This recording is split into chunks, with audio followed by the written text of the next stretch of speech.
দুনিয়া একটা মোহ, এই মোহের পেছনে মানুষেরা ঘুরছে, বিবি বাল বাচ্চা এর পেছনে ঘুরছে। অথচ এই বিবি বাল বাচ্চা কিয়ামতের দিন মুসিবত হয়ে দাঁড়াবে মানুষের জন্য। একটা মোহর মধ্যে মানুষ পড়ে আছে, খেল তামাশার ভিতরে পড়ে আছে। আল্লাহ পাক বলছেন, কুল মাতাউদ দুনিয়া কালিলুন ওয়াল আখিরাতু খায়রুল লিমান ইত্তাকা। বলো, দুনিয়ার সমস্ত সম্পদ খুবই নগণ্য, আর যে ব্যক্তি পরকালকে বিশ্বাস করে, পরকালের কামনা করে, সেই খোদাভীরু লোকদের জন্য পরকাল হচ্ছে প্রকৃত আবাসস্থল। সেই জায়গাটাই হলো আসল জায়গা। ওই জায়গার জন্য কিছু তৈরি করতে হবে। কোরআনে কারিমে রব্বুল আলামিন বলছেন, আরাদিতুম বিল হায়াতিদ দুনিয়া মিনাল আখিরাহ ফামা মাতাউদ দুনিয়া ফিল আখিরাতি ইল্লা কলিল। তোমরা কি পরকালের জীবনের বিনিময় এই দুনিয়ার জীবনটাই বেশি পরিতুষ্ট হয়েছে? অথচ দুনিয়ার জীবনের সুখ সম্পদ তো পরকালের তুলনায় খুবই নগণ্য। পরকালের সুখ অনেক বেশি, পরকালের দুঃখটাও অনেক বেশি, সুখটাও অনেক বেশি। পরকালটা স্থায়ী, সুতরাং দুনিয়ার মোহে না পড়ে পরকালের জন্য জীবনটাকে পরকাল ভিত্তিক জীবন তৈরি করো। আল্লাহ পাক বলছেন, ফাম্মা মান তাগা ওয়া আসারাল হায়াতাদ দুনিয়া ফাইন্নাল জাহিমা হিয়াল মাওয়াব। অথবা যে ব্যক্তি বিদ্রোহ করেছে এবং দুনিয়ার জীবনকে অগ্রাধিকার দিয়েছে, তার জায়গা হচ্ছে জাহান্নাম। জোরে বলেন নাউজুবিল্লাহ। যে ব্যক্তি আল্লাহর সঙ্গে বিদ্রোহ করেছে আর পরকালের জন্য পাথর জোগাড় করে নাই, দুনিয়াকে অগ্রাধিকার দিল, পরকালকে ভুলে গেল, তার জায়গা হলো জাহান্নাম। وَأَمَّا مَنْ خَافَ مَقَامَ رَبِّهِ وَنَهَى النَّفْسَ عَنِ الْهَوَى فَإِنَّ الْجَنَّةَ هِيَ الْمَأْوَى। আর যে ব্যক্তি আপন প্রভুর সামনে উপস্থিত হওয়াকে ভয় করেছে এবং আপন প্রবৃত্তিকে লালসা মুক্ত করেছে, লালসার হাত থেকে রক্ষা করেছে, আল্লাহ রাব্বুল আলামিন কিয়ামতের দিন তার জন্য রেখে দিয়েছেন জান্নাত। তার জন্য কোন জায়গা? জান্নাত। আমাদেরকে পরকাল ভিত্তিক জীবন যাপন যদি করি, তাহলে কবরের জবাবগুলি খুব আসান হবে। আর যদি পরকাল ভিত্তিক জীবন যাপন না হয়, কবরটা মুসিবতের জন্য মুসিবত হয়ে যাবে। হযরত ওসমান রাদিয়াল্লাহু তাআলা আনহু কবরের কাছে গিয়ে খুব কাঁদতেন। সাহাবায়ে কেরাম প্রশ্ন করেছেন, হুজুর, রাসূল করিম সাল্লাল্লাহু আলাইহি সাল্লাম যখন জান্নাত ও জাহান্নামের ওয়াজ করেন, তখনও তো এত বেশি আপনি কাঁদেন না যত বেশি কাঁদেন কবরের কাছে এসে। কারণ হযরত ওসমান রাদিয়াল্লাহু তাআলা আনহু বলতেন, আমার সাথীরা, আমি আমার হাবিবের কাছে, আল্লাহ রাব্বুল আলামিনের রাসূলের কাছে আমি শুনেছি, এই কবরটাই হলো প্রথম স্টেশন, এই কবরটাই হলো প্রথম ইমিগ্রেশন কাউন্টার। এই জায়গায় যদি কেউ ধরা পড়ে যায়, কারো যদি চার্জশিট হয়ে যায়, সব জায়গায় ধরা পড়ে যাবে। হাসরে মিজানে সিরাতে কোনো জায়গায় নাজাত পাবে না। আর এই কবরটা যদি কেউ মুক্তি পেয়ে যায়, মিজান সিরাত হাসর সব জায়গা থেকে আল্লাহ তারে ভালোভাবে পার করে দিবেন। এটা হলো আসল জায়গা, মারাত্মক জায়গা, খুব মারাত্মক জায়গা। আমি এটাকে ইমিগ্রেশন কাউন্টার বলেছি আমার ভাষায়। ইমিগ্রেশন কাউন্টার যারা বিদেশ ভ্রমণ করেছেন তারা জানেন। লন্ডন যাবেন, আমেরিকা যাবেন, সৌদি আরব যাবেন, যে কোনো বিদেশে যাবেন, গেলেই পাসপোর্ট তারা দেখবে। পাসপোর্টে আপনার ন্যাশনালিটি কোনটা সেটাই তারা জানতে চাইবে। আপনি কোন দল করেন এটা তারা জানতে চাইবে না। আপনি কোন ভাষায় কথা বলেন তাও তাদের জানার দরকার নেই।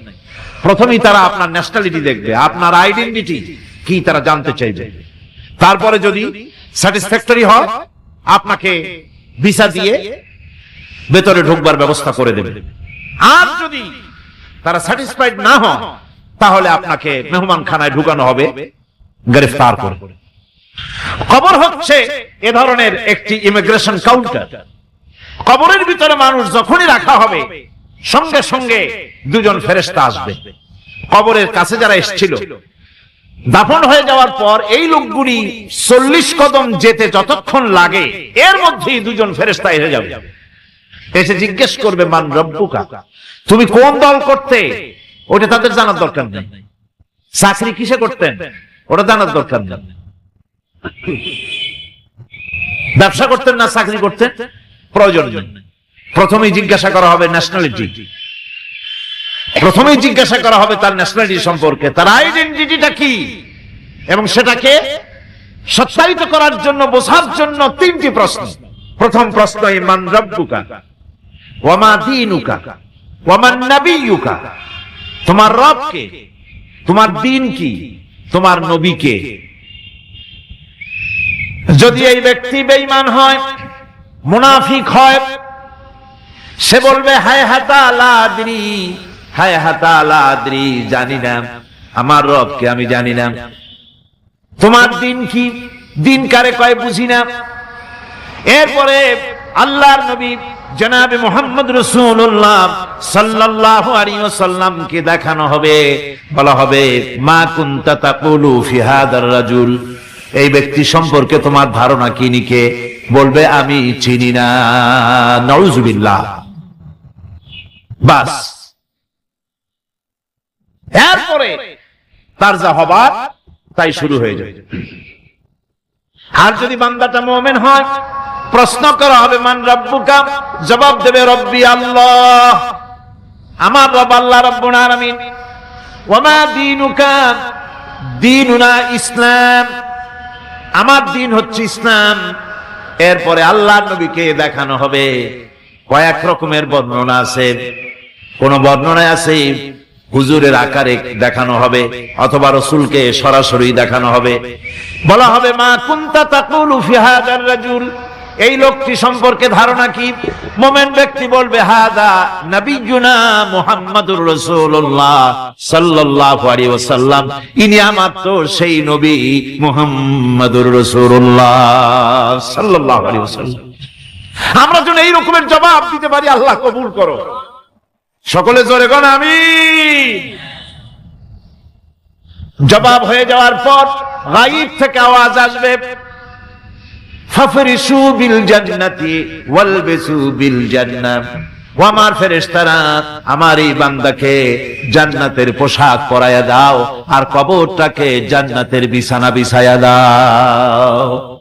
জান্নাতের পোশাক পরায়া দাও, জান্নাতের বিছানা বিছায়া দাও। ইলা মাদ্দা বাসারিহি, তার চোখের দৃষ্টি যতদূর যায় কবরটা ততটা প্রশস্ত করে দাও।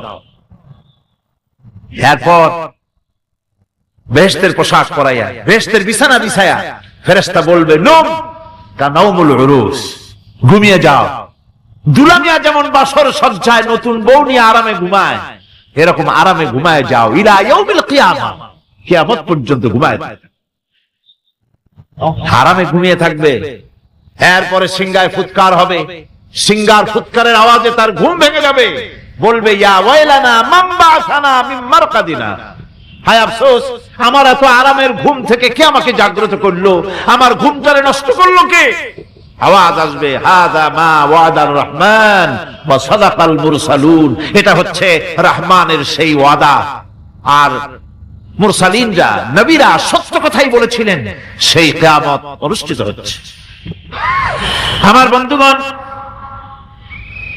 সেজন্য এই দুনিয়ার মোহে পড়ে থাকলে পরে দুনিয়ায় যারা অগ্রাধিকার দিবে দুনিয়াকে পরকালের তুলনায়, জবাব দিতে পারবে না কবরের ভিতরে গিয়া। আর যারা পরকালকে অগ্রাধিকার দিবে, দুনিয়ার চাইতে পরকালকে বেশি অগ্রাধিকার দেবে, আর আল্লাহর ভয় কলিজার ভিতরে রাখবে, কবরের জবাব সঠিকভাবে দিতে পারবে, কিয়ামতের দিন আল্লাহ রাব্বুল আলামিন তাদের জন্য জান্নাত দান করবেন। জোরে বলেন আমিন। দুনিয়াটা হচ্ছে দুনিয়া যেখানে আমরা আছি। আমি আগেই বলেছি দুনিয়া হচ্ছে আদনা শব্দ থেকে এর উৎপত্তি হয়েছে, তুচ্ছ নিকৃষ্ট, এটার দাম নাই, এটার মূল্য নাই।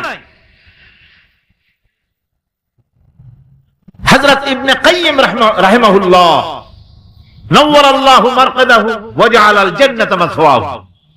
হযরত ইবনে কাইয়্যিম তিনি বলছেন, সুন্দর করে বলছেন দুনিয়া সম্পর্কে, মা মাদা ফিদ দুনিয়া আহলামুন ওয়া মা বাকিয়া মিনহা আমানি ওয়াল ওয়াক্তু বাইনাহুমা দায়ুন।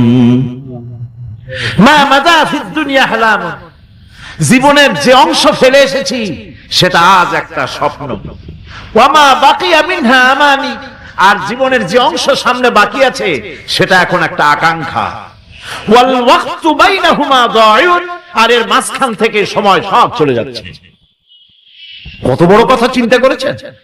জীবনের যে অংশ ফেলে এসেছি তা আজকে স্বপ্ন, তা কি বলেন? স্বপ্ন। আর সামনে যা আছে সেটা আকাঙ্ক্ষা, আর মাঝখান থেকে সময় সব চলে যাচ্ছে। এরপরে তিনি বলছেন, ওয়ামান ইয়াসহাবিদ দুনিয়া ইয়াকুন মিসলা কাবিদিন আলাল মাই খানাতুহু ফুরুজুল আসাবিঈ। দুনিয়াদারের অবস্থা হচ্ছে এই, কেউ যদি দুই হাতে পানি খামসায় ধরে, দুই হাতে কি ধরছে বলে? দুই হাতে পানি খামসায় ধরেছে, খুব মজবুত করে ধরেছে, দুই মুঠ পানি। বলেন থাকবে কতটুকু? কতটুকু থাকবে? এক ফোঁটাও থাকবে না, কারণ তার আঙ্গুলের ফাঁক তার সাথে খেয়ানত করবে, আঙ্গুলের ফাঁক দিয়া পানিগুলি সব বেরিয়ে চলে যাবে। সুতরাং দুনিয়া যারা চায় তারা ঠিক পানি খামসায় ধরলে পানি যেমন হাতের ভেতর থেকে খেয়ানত করে চলে যায়, যারা দুনিয়া চায় দুনিয়াও তাদেরকে এভাবে ফাঁকি দিয়ে চলে যায়। তবুও দুনিয়ার মায়া মানুষের এত বেশি। আল্লাহর নবী বলেন, লাউ কানা লি ইবনি আদামা ওয়াদিন মিন যাহাবিন লাহাব্বা ইয়াকুনা লাহু সানিন। এই পৃথিবীতে যদি কাউকে একটা মাঠ ভরে যদি সোনা দেওয়া যায়, লোকটা বলবে রব্বুল আলামিন, আমি যদি আরেকটা মাঠ এরকম সোনা ভরা পেতাম। দ্বিতীয় আরেকটা মাঠ দেওয়া হলে আবার বলবে যদি তৃতীয় আরেকটা মাঠ সোনা ভরে যদি পেতাম। নবীজি বলেন, ওয়ালা ইয়ামলাউ জাওফু ইবনু আদামা ইল্লা তুরাব। মানুষের পেট 3.5 হাত মাটি ছাড়া, কবরের মাটি ছাড়া মানুষের পেট ভরবে না। আরো চাই, আরো চাই, চাওয়ার কোনো শেষ নাই। মানুষ এভাবে করে দুনিয়ার মহব্বতে এমনি পাগল হয়ে যায়, শুধু দুনিয়ার মহব্বত, পরকালকে বেমালুম ভুলে যায়। আমি কিন্তু কথা বুঝাতে চাই নাই যে পরকালের মহব্বতে, পরকালের ভয়তে বা পরকালের জন্য দুনিয়া আপনি বাজার ঘাট, বেচা কিনা, ব্যবসা বাণিজ্য সবকিছু ভুলে যান, না তা নয়। ভুল বোঝার কোনো কারণ নাই। পরকালকে অগ্রাধিকার দিতে হবে, মানে দুনিয়াটা চিরস্থায়ী জায়গা নয়। চিরস্থায়ী হচ্ছে কোনটা? আখিরাত। চিল্লায়গণ কোনটা? সুতরাং এখানে যা করতে হবে, আখিরাতে জবাবদিহিমূলক জীবন যাপন করতে হবে। আপনি ব্যবসা করবেন, ওজনে কম দিতে পারবেন না। আপনি খাদ্যে ভেজাল দিতে পারবেন না, চুরি করতে পারবেন না, ডাকাতি করতে পারবেন না, জেনা করতে পারবেন না, বদমাশি করতে পারবেন না, মদ খেতে পারবেন না, সন্ত্রাসী হতে পারবেন না, হাইজ্যাকার হতে পারবেন না, চাঁদাবাজ হতে পারবেন না, মুনাফাখোর হতে পারবেন না, আপনি চোরা কারবারি হতে পারবেন না, ঘুষখোর হতে পারবেন না, সুদখোর হতে পারবেন না। এই সব কাজ পরকালকে বিশ্বাস করলেই এ সমস্ত কাজ থেকে মানুষ বিরত থাকতে পারে। কথা ঠিক কিনা? এটাই হচ্ছে। সুতরাং এই পৃথিবী থাকবে না, এটা কি চিরকাল থাকবে? না, এর একটা পরিসমাপ্তি ঘটবে।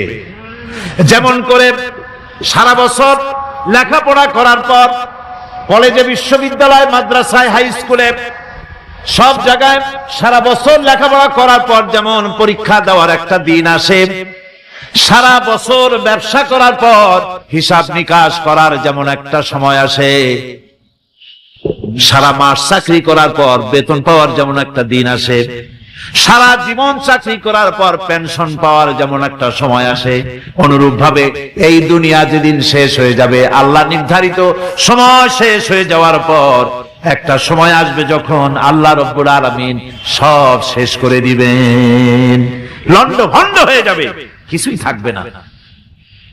কোরআনে কারিমে আল্লাহ সব বলেছেন, কোরআনে সব আল্লাহ বলে দিয়েছেন। আল্লাহ পাক বলেন এই পৃথিবীর সব কেমন ভাবে ধ্বংস হবে তার চিত্র আল্লাহ পাক কোরআনে কারিমে তুলে ধরেছেন। ইদাস সামাউ انفطرت وإذا الكواكب انتثرت وإذا البحار فجرت وإذا القبور بعثرت। যখন আকাশসমূহ দীর্ণ বিদীর্ণ হয়ে যাবে, তারকাগুলি বিক্ষিপ্ত হয়ে ছিটকে পড়বে, আর সমুদ্রগুলি উচ্ছ্বসিত হয়ে পড়বে, কবরগুলি সব তার ভেতরে যা আছে উদ্গীরণ করে দেবে, তারকাগুলি স্থিমিত হয়ে যাবে। এরপরে সমস্ত আকাশগুলি কাতাইয়িস সিজিল্লিল কুতুব, কিতাবের পৃষ্ঠার মতো একটার পরে একটা ঠাস ঠাস করে পড়তে থাকবে, চূর্ণ বিচূর্ণ হয়ে ভেঙে চুরে একাকার হয়ে যাবে। পাহাড়গুলিকে উড়িয়ে দেওয়া হবে, চন্দ্র এবং সূর্য একাকার হবে। আল্লাহ রাব্বুল আলামিন বলেন, ফাইদা বারিকাল বাসার ওয়া খাসাফাল কমার ওয়া জুমিআশ শামসু ওয়াল কমার।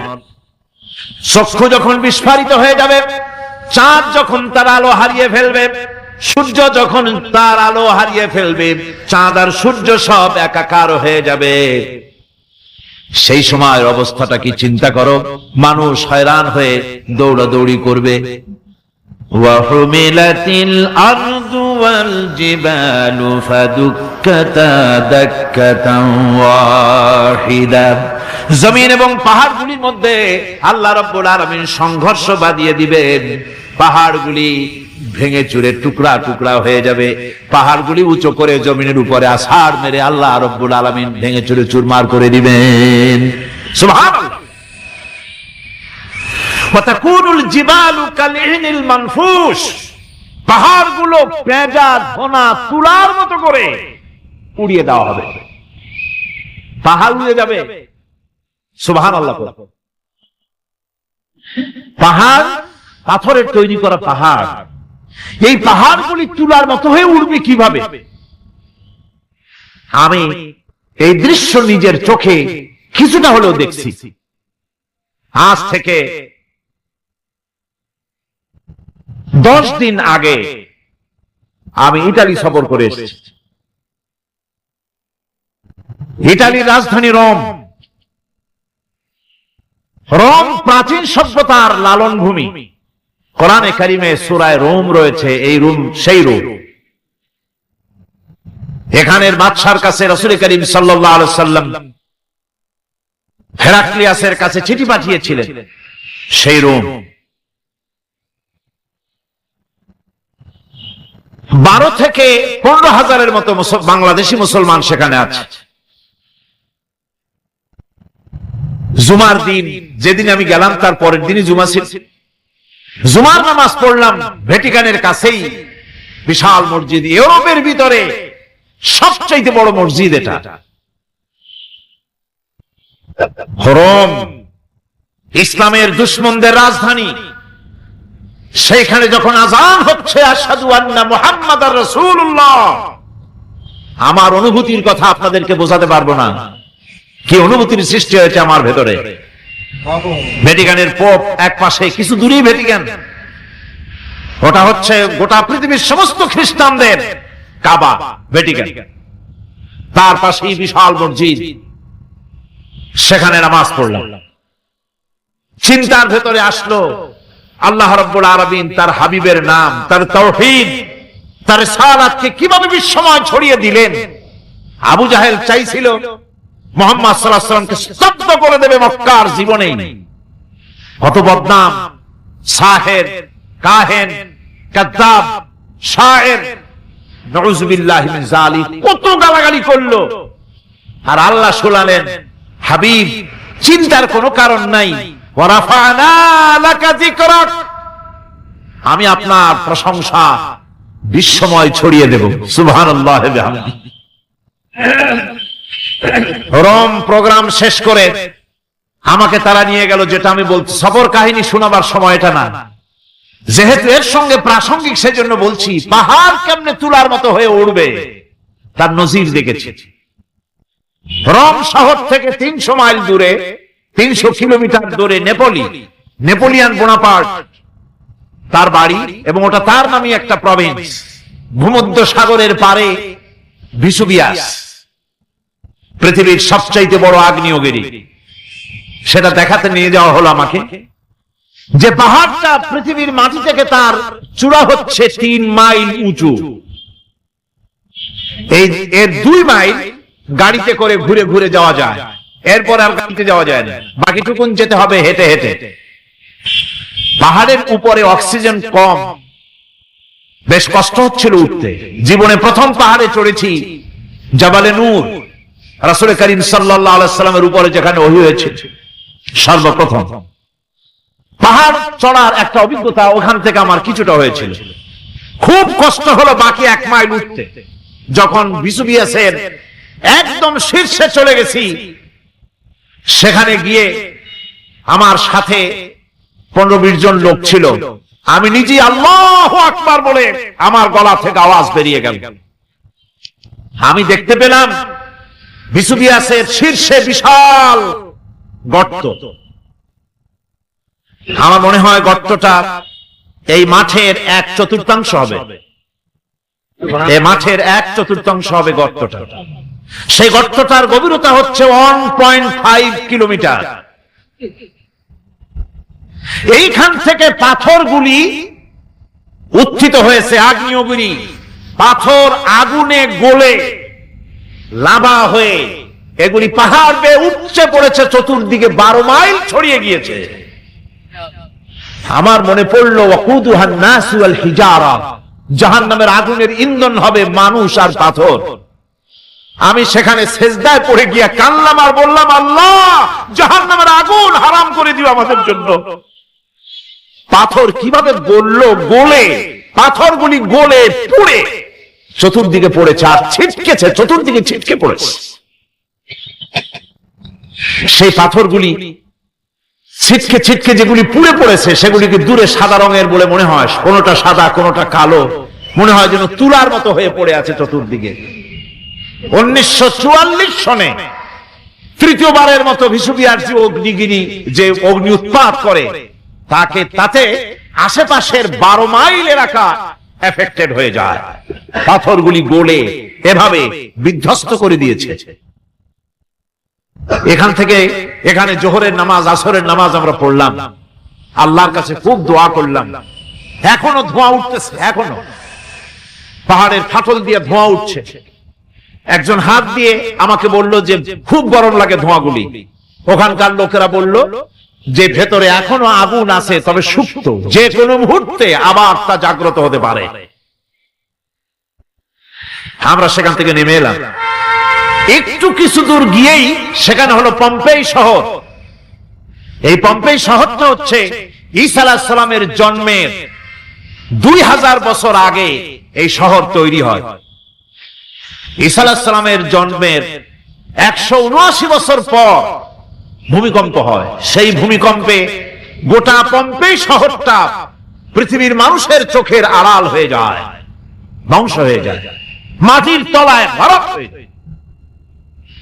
আজ থেকে 200 বছর আগে মাটি খনন করতে গিয়ে এই শহর আবিষ্কৃত হয়।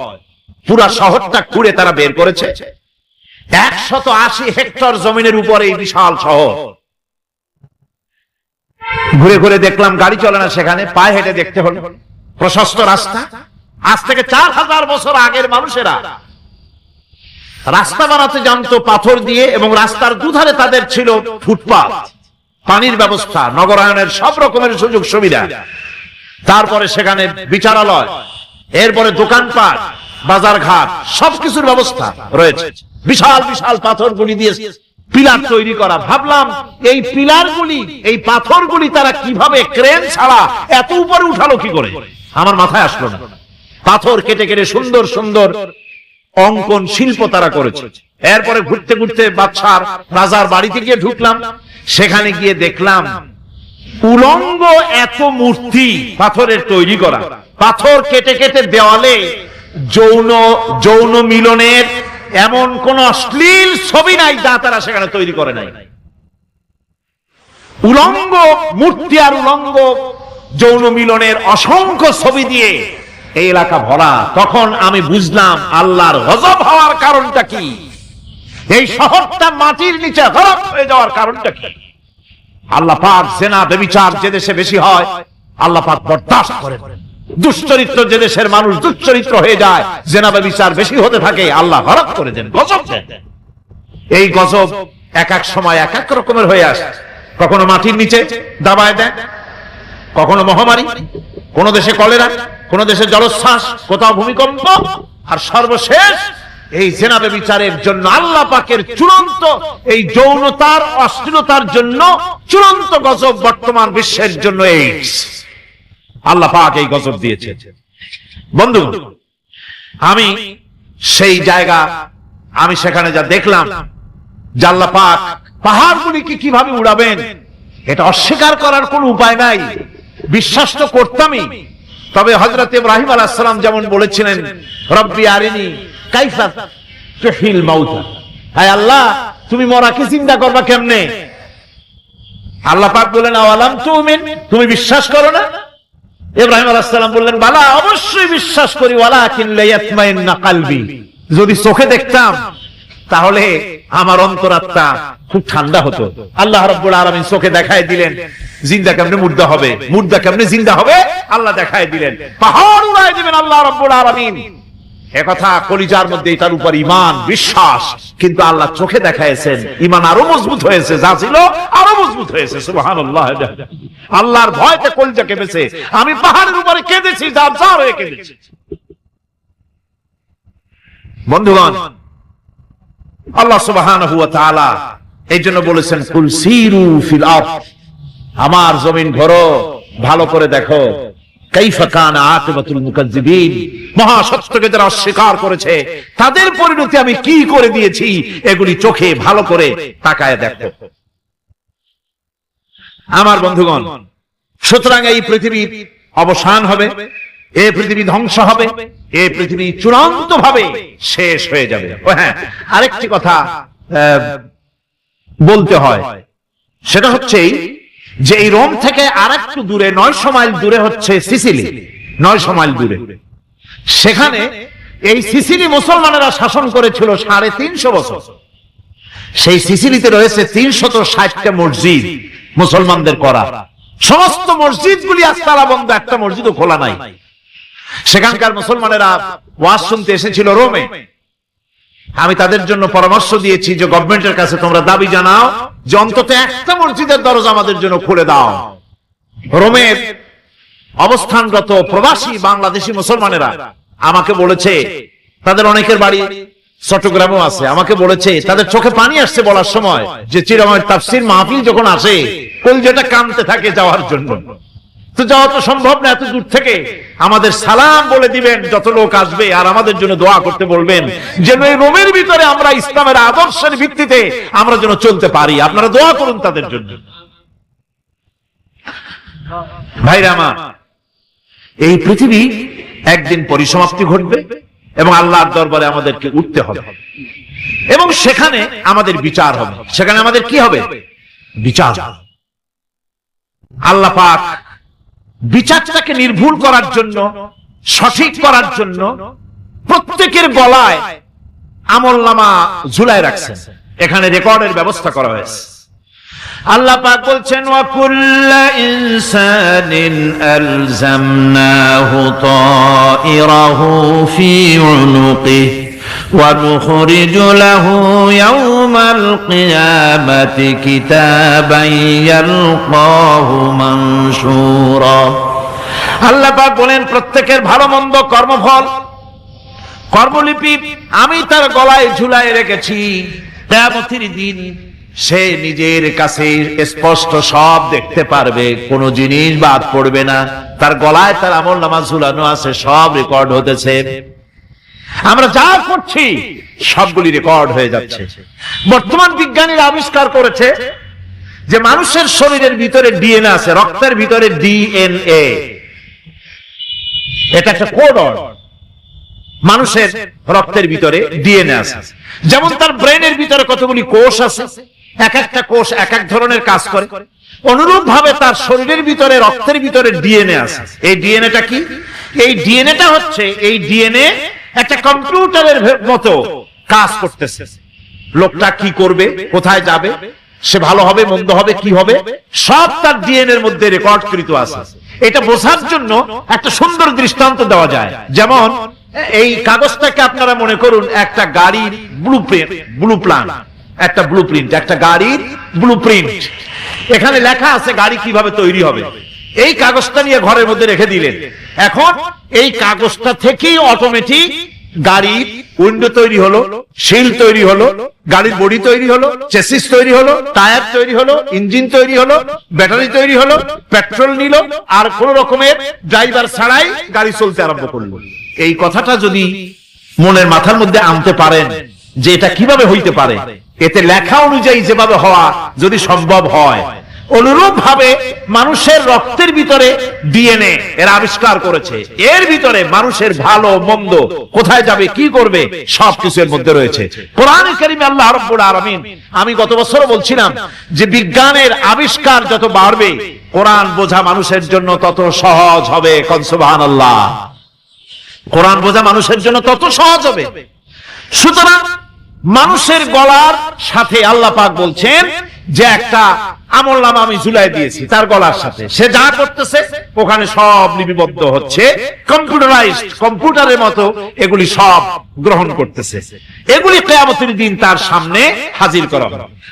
কিয়ামতে যখন আমলনামা তার সামনে দিয়ে বলা হবে, ইকরা কিতাবাকা কাফা বিনাফসিকাল ইয়াউমা আলাইকা হাসিবা, তাকে বলা হবে নিজের কর্মলিপি নিজেই পড়ো, আজ তুমি তোমার নিজের হিসাব নিতে যথেষ্ট। বন্ধুগণ, এই মাহফিলে যত লোক আমরা বসে আছি, আমরা আমাদের হিসাব নিতে যথেষ্ট না আরেকজন লাগবে? কোন আমরা যথেষ্ট কিনা? কথা বোঝেন নাই। আমি বলতে চেয়েছি এটা, আমরা যদি এখন চোখ বুঝে চিন্তা করি যে পিছনের জীবনে কি করেছি, মনে পড়বে নাকি পড়বে না? বলেন সবাই, পড়বে কি পড়বে না? ছোটবেলায় কবে পায়ের নিচে কাটা ফুটেছিল, কবে কোথায় আছাড় খেয়েছিলেন, কবে কার বেল, তাল, আম, কাঁচা আম চুরি করে খেতে গিয়ে কিল খেয়েছিলেন, তাড়া খেয়েছিলেন, তাকে এখন মনে নাই? আছে। তাহলে কিল, ওই তাল বেল চুরি করতে গিয়ে যে কিলটা খাইছিলেন সেটাও মনে আছে, ভালো মন্দ সব মনে আছে। তাহলে কোন হোটেলের রুমে কি করছিলেন, কোন স্কুলে কোন কলেজে কি করছিলেন, তারপরে জীবনে ছোট বড় ঘটনাগুলি সব বুঝতে মনে পড়বে না? এবার হিসাব করেন, মনে যদি পড়ে এবার হিসাব করেন আপনি জান্নাতি না জাহান্নামী। আপনি আপনার নিজের হিসাব নেওয়ার জন্য যথেষ্ট। তাকে হিসাব করতে বলা হবে, তোমার হিসাব, তোমার নিজের হিসাব নেওয়ার জন্য তুমি যথেষ্ট, তোমার হিসাব তুমি নিজেই করো, এটা পড়ো। আর সেই কিয়ামতের দিন কোন সাহায্যকারী মিলবে না। লান তানফাকুম আরহামুকুম ওয়ালা আওলাদুকুম ইয়াউমাল কিয়ামাহ। লান তানফাকুম, কিয়ামতের দিন কোনো ফায়দা হবে না, অবশ্যই কোনো ফায়দা হবে না, কোনো উপকারে আসবে না। কিয়ামতের দিন তোমার সন্তান, তোমার স্ত্রী, তোমার মাল, তোমার সম্পদ কোন উপকারে আসবে না কিয়ামতের ময়দানে। সেদিন সব তোমার সাথে বিচ্ছেদ করবে, সব পালায় যাবে। সেখানে উৎকোষেরও কোনো কারবার নাই যে ঘুষ টুস দিয়া, ফেরেশতাদের কোন রকম বুঝবাজ দিয়া, আলাদা কোন চোরাগলি পথ দিয়া একেবারে ফুট করে ভেসতে চলে যাবেন, এমন কোন সুযোগ নাই।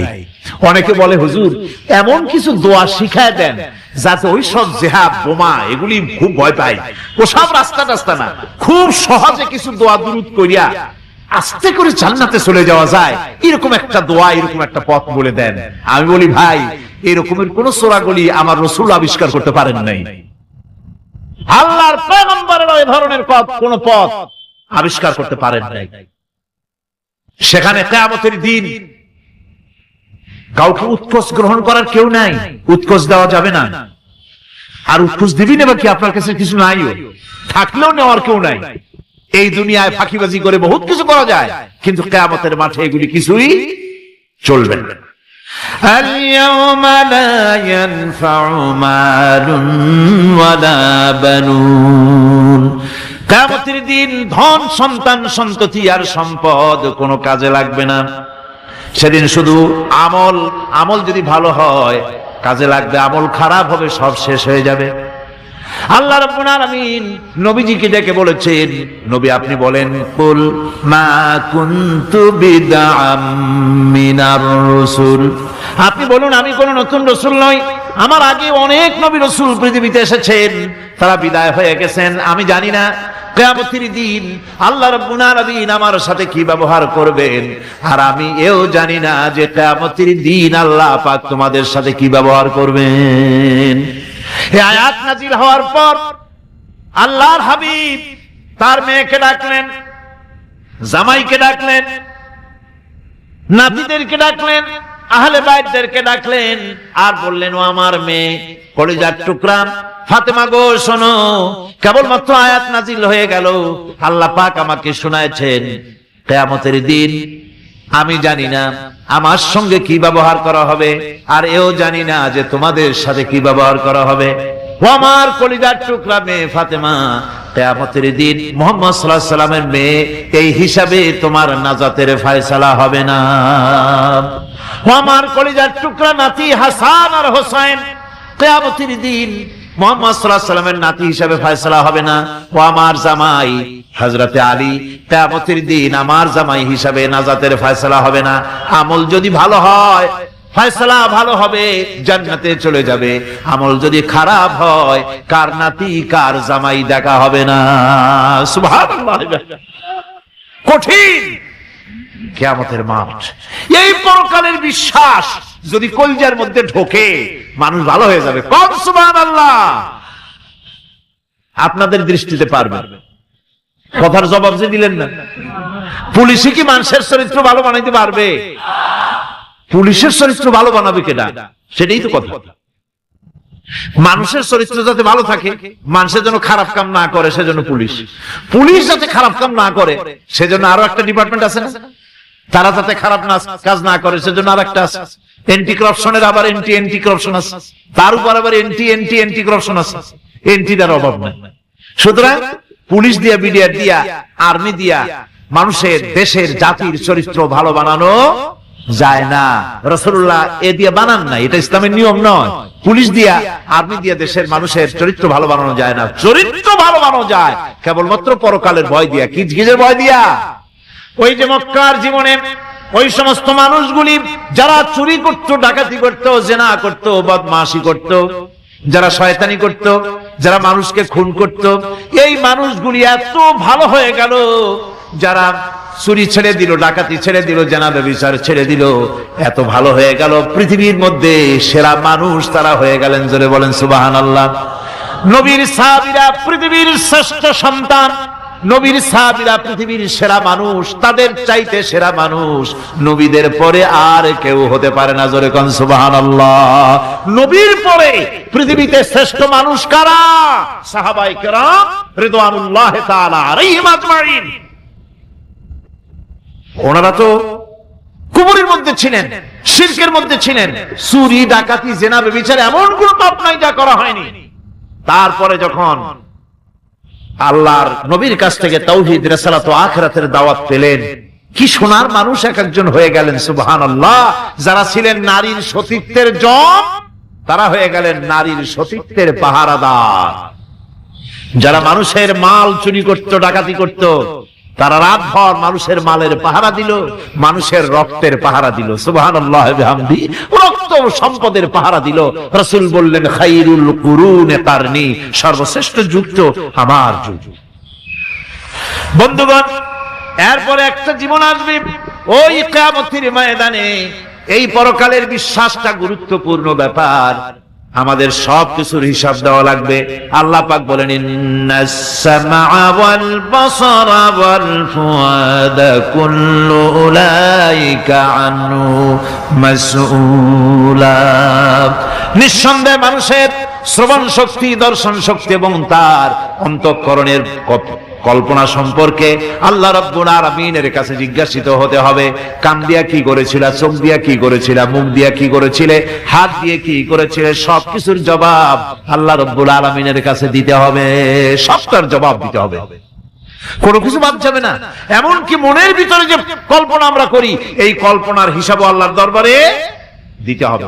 কোরআনে কারীম বলছেন ওয়া ইন তুবদু মা ফি আনফুসিকুম আও তুখফুহু ইউহাসিবকুম বিহিল্লাহ।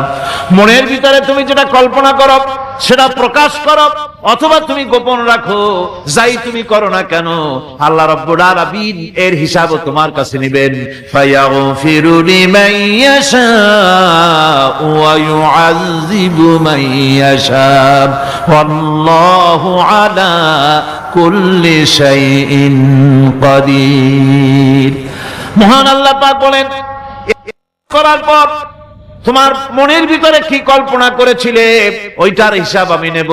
হিসাব নেওয়ার পর যারে খুশি ক্ষমা করে দেব, যাকে খুশি শাস্তি প্রদান করব।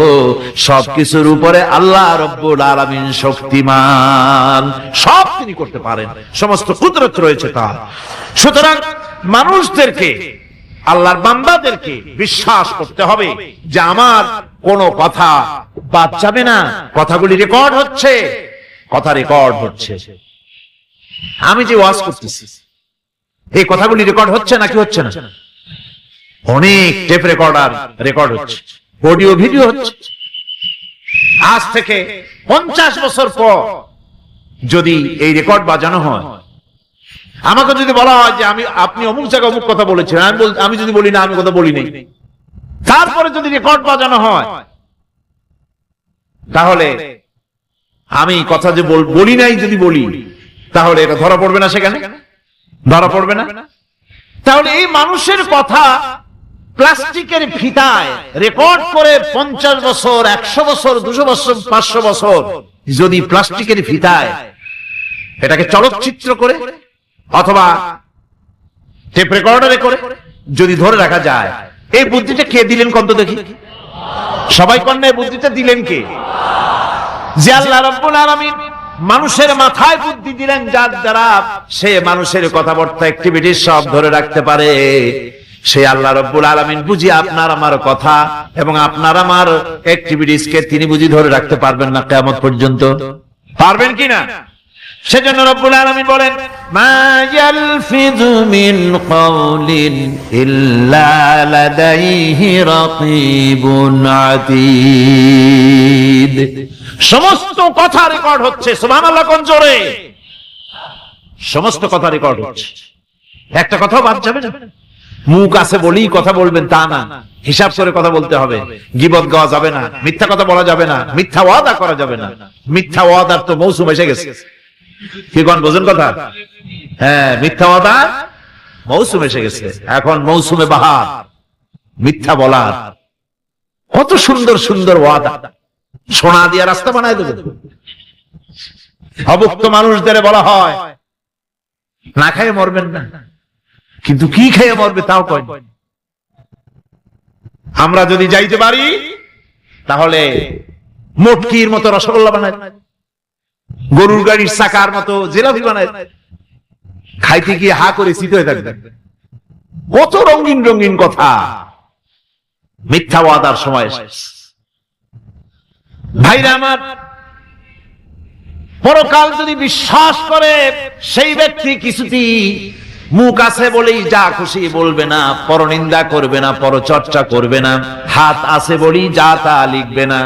ঘটনা হইল একটা, লিখলো আর একটা। কলম একটা আছে বলেই যা খুশি তা লেখা যায় না, মুখ আছে বলেই যা খুশি তা বলা যায় না, চোখ আছে বলেই যা খুশি তা দেখা যায় না। গরু খাওয়া জায়েজ করা হয়েছে বলে গরুর লেজ থেকে মাথা পর্যন্ত পাইকারি দরে সব খাওয়া যায় না।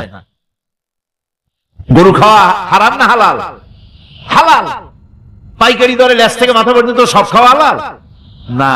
ওর মধ্যে আল্লাহ কিছু হারাম রেখে দিছে, সেগুলোকে বাইসে খাইতে হবে। আল্লাহ দেখতে চান পাইকারি দরে জমের খাওয়া খাও না আমার হারাম গুলি বাদ দিয়া খাও, নিষেধ করা গুলি বাদ দিয়া খাও।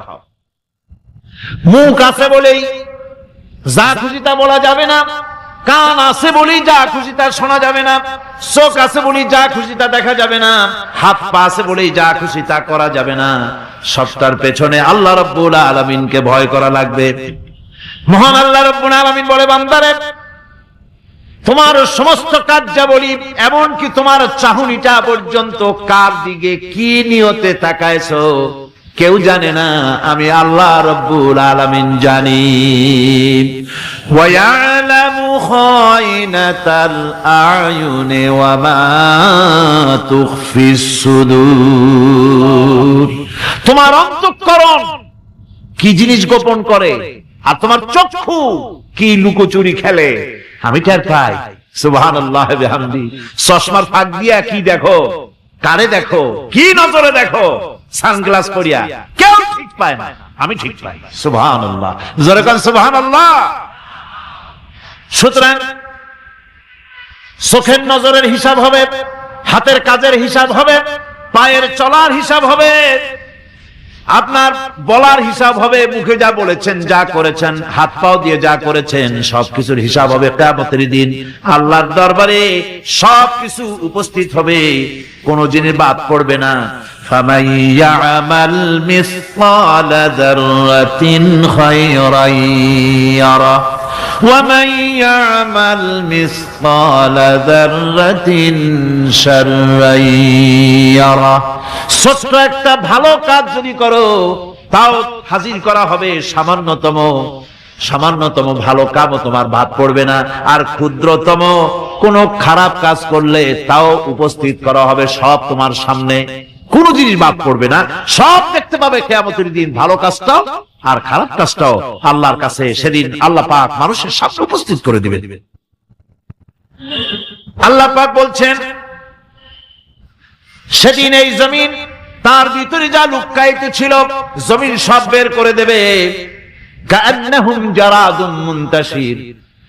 টিড্ডি, ফড়িংগুলি, পোকাগুলি মাটির থেকে যেমন বেরোয়, এ মাটির ভিতরে যা আছে কিয়ামতের দিন সব মাটি বের করে দেবে।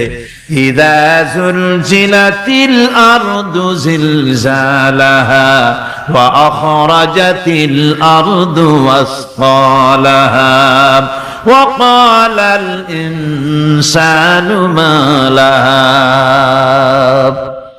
এ জমিনকে ঝাঁকি মারা হবে প্রবল এক ঝাঁকুনি, প্রবল এক ঝাঁকুনিতে এই পৃথিবীর মধ্যে যা কিছু আছে সব বেরিয়ে যাবে। সুবহানাল্লাহ কইতে ইচ্ছা করে না মিয়ারা? এক ঝাঁকুনিতে পৃথিবী সব বের করে দেবে। মানুষ হয়রান হয়ে বলবে, কি হয়েছে, এ মাটির হলোটা কি? আমার বন্ধুগণ, মানুষ হয়রান হয়ে গিয়ে বলবে, মাটির কি হলো? আল্লাহ রাব্বুল আলামিন বলেন, ইয়াউমাইযিন তুহাদ্দিসু আখবারাহা বিআন্না রাব্বাকা আওহালাহা।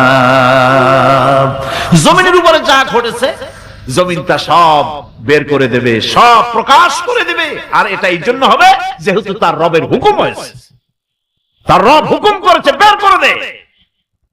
জমিনের ভিতরে আছে যা সব বেরিয়ে যাবে, আকাশ ভেঙে পড়বে, পাহাড় উড়ে যাবে, জমিনের ভিতরে যা আছে সব উপরে চলে আসবে, পৃথিবীতে সব শেষ, কিচ্ছু নাই, আকাশ নাই, পাহাড় নাই, সমুদ্র নাই, সব একাকার, চন্দ্র নাই, সূর্য নাই, তারকা নাই, গ্যালাক্সি নাই, মহাশূন্য নাই, সব শেষ। আল্লাহ রাব্বুল আলামিন সমস্ত ফেরেশতাদেরকে শেষ করে দিবেন, সকলের মওত হয়ে যাবে, কেউ আর থাকবে না। এমনকি হযরতে আজরাইল মালাকুল মউত তিনিও থাকবেন না, সব আল্লাহ রাব্বুল আলামিন মৃত্যু করে দিবেন। এরপরে আল্লাহ রাব্বুল আলামিন একা তিনি বলবেন, ইয়া দুনিয়া, ইয়া দুনিয়া আইনা আনহারুকি। এ পৃথিবী, তোর সেই সমুদ্রগুলো কোথায়, নদীগুলি কোথায়? ইয়া দুনিয়া আইনা আশজারুকি। হে দুনিয়া, তোমার গাছগুলি কোথায়? এত বন বনানি, এত গাছ ছিল। ইয়া দুনিয়া আইনা জিবালুকি। হে পৃথিবী, তোর জমিনে যত পাহাড় ছিল, পাহাড়গুলি কই? যত স্বৈরাচার ছিল জমিনের উপরে, যারা স্বৈরাচারী মনোবৃত্তি নিয়ে মানুষ ধ্বংস করেছে, দেশ ধ্বংস করেছে, মায়ের বুক খালি করেছে, ওই স্বৈরাচারগুলি কই? কোনো জবাব নাই। আল্লাহ পাকের পরে বলবেন, লিমানিল মুলকুল ইয়াউম। কার রাজত্ব? আজকে রাজত্বটা কার? আল্লাহ তিনবার আওয়াজ দিবে, আজকে রাজত্ব কার? আল্লাহ পাক যখন 3 বার করে ডাক দিবেন, কোনো জবাব নাই, কোনো জবাব নাই। কে জবাব দেবে? আল্লাহ রাব্বুল আলামিনের সামনে কার ক্ষমতা আছে কথা বলার? কেউ তো নাই, সব শেষ। আল্লাহ পাক বলবেন লিল্লাহিল ওয়াহিদুল কাহ্হার, একমাত্র পরাক্রমশালী আল্লাহ রাব্বুল আলামিনের রাজত্ব আজ। সেই হাসরের মাঠে আমাদের সকলকে উপস্থিত হয়ে যেতে হবে। কেউ আমরা এখান থেকে বাঁচতে পারবো না, সবাইকে উঠতে হবে। অপরাধীরা সেখানে অসহায় হয়ে যাবে, অপরাধীরা অসহায় হয়ে যাবে। আল্লাহ পাক বলেন فَإِذَا جَاءَتِ الصَّاخَّةُ يَوْمَ يَفِرُّ الْمَرْءُ مِنْ أَخِيهِ وَأُمِّهِ وَأَبِيهِ وَصَاحِبَتِهِ وَبَنِيهِ। অবশেষে যখন কান ফাটানো আওয়াজ আসবে, এই আওয়াজ সেদিন মানুষ নিজের মা বাপ ভাই বোন সব থেকে বিচ্ছিন্ন হয়ে যাবে, সব একের থেকে আরেকজন পালায় যাবে, হারায় যাবে, কেউ কাউকে আর খুঁজে পাবে না। সেদিন ওই কিয়ামতের মাঠে বিভীষিকাময় দৃশ্য, মানুষ হয়রান হয়ে যাবে। মাথার 1 হাত অথবা অর্ধ মাইল অথবা 1 বিগত এতটুকুন উপরে ওই প্রকাণ্ড সূর্যটার তাপ আসবে, গুনাহগারের মাথার চান্দি ফেটে গিয়া মগজগুলি গলে গলে নাক কান দিয়ে বের পড়তে লাগবে, জিহ্বাটা কুকুরের মতো ঝুলে নাভিস্থল পর্যন্ত পড়ে যাবে, মাটিটা সূর্যের উত্তাপে তামার মতো গরম হয়ে যাবে, সারা হাসর জুড়ে আওয়াজ হবে পানি পানি পানি। মানুষেরা হয়রান হয়ে যাবে সে হাসরের ময়দানে। এই চরম কষ্টের ভিতরে আল্লাহ রাব্বুল আলামিন বলেন সেদিন 2টো ভাগ হয়ে যাবে। একদল মানুষের চেহারা আলোয় ঝলমল হয়ে যাবে, আর একদল মানুষের চেহারাগুলি কালো হয়ে যাবে। উজুহু ইয়াউমাইদিন মুসফিরাতুন দাহিকাতুন মুস্তাবশিরা ووجوه يومئذ عليها غبرة। আল্লাহ পাক বলেন এক শ্রেণীর মানুষের চেহারা হাস্যোজ্জ্বল ঝলমলে হয়ে যাবে, আর এক শ্রেণীর মানুষের চেহারাগুলি কালো হয়ে যাবে। তারহাকুহা কাতারা উলাইকা হুমুল কাফারাতুল ফাজারা। হাস্যোজ্জ্বল, স্বচ্ছন্দপূর্ণ, সুন্দর, উজ্জ্বল ঝলমলে চেহারা হবে ঈমান আনার কারণে, পরকালকে বিশ্বাস করার কারণে, আল্লাহ এবং রাসূলের কথা অনুযায়ী জীবন যাপনের কারণে চেহারাটা উজ্জ্বল হয়ে যাবে। আর আল্লাহর নাফরমানি, রাসূলের নাফরমানি, পরকালকে অস্বীকার করার কারণে কাফেরগুলির চেহারা, মুনাফিকগুলির চেহারা কালো হয়ে যাবে। তাদেরকে আলাদা করে দেওয়া হবে। আমতাজুল ইয়াওমা আইয়ুহাল মুজরিমুন, মুজরিমদেরকে আলাদা করে দেওয়া হবে, 2টা ভাগ হয়ে যাবে। এই চরম অবস্থা সৃষ্টি হবে কিয়ামতের ময়দানে। সেদিন রাসূল করিম সাল্লাল্লাহু আলাইহি ওয়াসাল্লাম উম্মতের জন্য সুপারিশ করবেন। সেই সুপারিশ যেন আমাদের করতে পারেন সেজন্য আমাদেরকে তৈরি করতে হবে, সে ধরনের যোগ্য আমাদেরকে বানাতে হবে। বন্ধুগণ, এই পরকালীন জীবন, এর সম্ভাবনা এটা যে হবে এবং সেই পরকালে আমাদের সকলকে যে উঠতে হবে, কিয়ামতে আল্লাহর কাছে জীবনের সবকিছুর জবাবদিহি করতে হবে, এই ভীতি সৃষ্টি করতে চায় আল্লাহ পাক মানুষের ভেতরে। আল্লাহ পাকের চাইতে মানুষের কল্যাণকামী আর কেউ আছে? চিল্লায় কোন আল্লাহর চাইতে, বিশ্ববাসীর সৃষ্টি জগতের কল্যাণকামী আল্লাহর চাইতে, রাসূলের চাইতে বেশি কেউ কি আছে? সে আল্লাহ পাক সব বলে দিলেন, ওপেন সিক্রেট করে দিলেন, সব গোপন ফাঁস করে দিলেন। কেমনে বিচার হবে, কেমনে কিয়ামত অনুষ্ঠিত হবে, কেমনে কি হবে, সব খুলে খুলে আল্লাহ পাক বলে দিলেন আমাদেরকে ভালো হওয়ার জন্য। কোরআনে কারীম বলছে লাইসাল বিররা আন তুওয়াল্লু ওয়ুজুহাকুম কিবালাল মাশরিকি ওয়াল মাগরিব। পূর্ব পশ্চিমে মাথা ঘুরানো, সার নত করা, মাথা ঘুরানো, মুখ ঘুরানো, এটাই কিন্তু সৎ কাজ এবং পুণ্যবানের জন্য, পুণ্যবান হওয়ার সৎ কাজ করার নেককার হওয়ার জন্য যথেষ্ট নয়, বরং ওয়ালাকিন্নাল বিররা মান আমানা বিল্লাহি ওয়াল ইয়াউমিল আখির। প্রকৃতপক্ষে সৎকারী মুমিন, ভালো কাজ করা, প্রকৃত মুমিন, সত্যিকারের ভালো মানুষ, সত্যিকারের ইমানদার হওয়ার জন্য 10টি কাজ লাগবে। কয়টি কাজ? 10টি কাজ লাগবে। সেই 10টি কাজের একটি কাজ গত বছর আপনাদের খেদমতে আরজ করা হয়েছে, 2টি বলা হয়েছে, বাকি আজকে বললাম আর একটা, হয়ে গেল 3টা। বাকি আছে কয়টা? 7টা বাকি আছে, আরো 7টা। পরকাল ভিত্তিক জীবন যাপন যদি করতে পারি তাহলে আমরা হব দুনিয়ার শ্রেষ্ঠ মানুষ। কোন আলহামদুলিল্লাহ।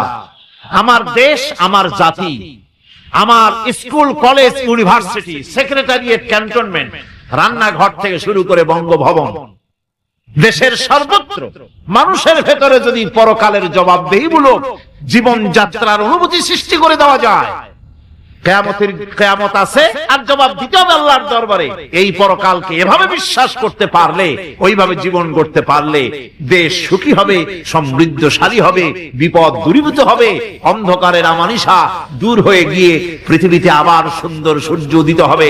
ইসলামের নতুন বার্তা নিয়ে পৃথিবীতে শান্তি আসবে, সুখ আসবে, সমৃদ্ধি আসবে, স্বাধীনতা টিকবে, সার্বভৌমত্ব টিকবে, দেশ এক সুখী সমৃদ্ধশালী সুন্দর দেশে পরিণত হবে। বাংলাদেশ হবে পৃথিবীর একটা আদর্শ দেশে পরিণত হয়ে যাবে, যদি এই কথাগুলি আমরা বিশ্বাস করি আর আমল করে চলতে পারি। আল্লাহ পাক যেন সে তৌফিক আমাদের দেন। সকলে বলি আমিন।